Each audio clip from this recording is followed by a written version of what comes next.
Okay, Shayna, I'm having a mental problem, as usual. Most of mine are mental.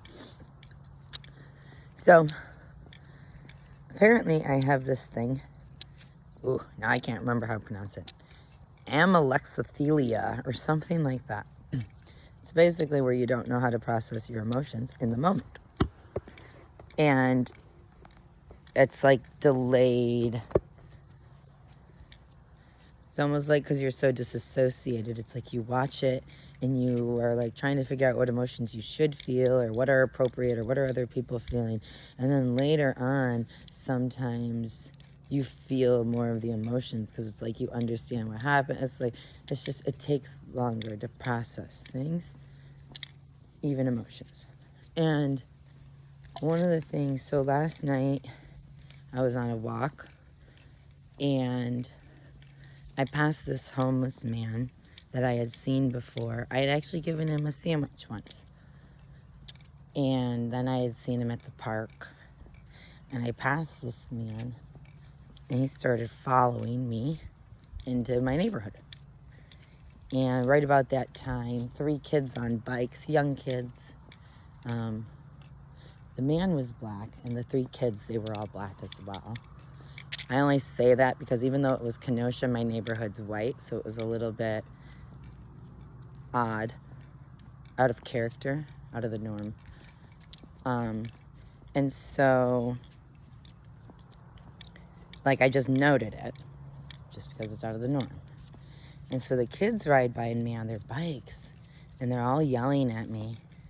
And I'm used to people yelling at me when I walk, and so I usually just kind of ignore it. But they kept yelling at me, and I'm like, what do they want? And so I listened, and they were yelling, watch out for that man. He's following you. Watch out for him. Be careful. Watch out for that man. And now, here comes my problem. I am, like, full of anxiety all the time. Like, I'm constantly afraid. And that's one of the things that I loved about Jesus, is that he gives me that peace to not be afraid because I know he works everything out. Like, I know, and I have it now. But then the problem with having it is then I don't know, how do I know when to feel appropriate fear, when to not feel appropriate fear? Maybe that man was going to come up and I was going to witness to him and he was going to be saved and it wasn't going to be anything malicious. But then maybe God was sending me a warning that that wasn't true, and that's why the kids came and were yelling at me to be careful and to beware. Like, I don't know, because I don't have my own emotions, and I don't know what emotions I'm supposed to have. I don't know what's appropriate. I don't know what's not appropriate, especially with God on my side. And I look at the example Jesus set and the things he did and the things he wasn't afraid to do, and then I look at my life and what God has been teaching me. I think I see a coyote. And he's been teaching me to go anywhere and don't be afraid because he's always there with me and he's been taking care of me. And look, he like saved me from death in the military. He saved me from death multiple times with Ken. He saved me from death with Kel. Like, he's literally keeps bringing me back to life and saving me from death.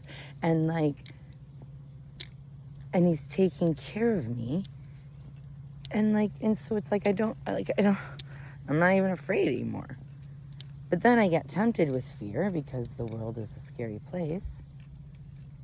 And I don't know when is appropriate to be, like, I know there's a difference between being cautious and being fearful, being aware, but like, there's still, like, fear is still a good thing, but now I don't know.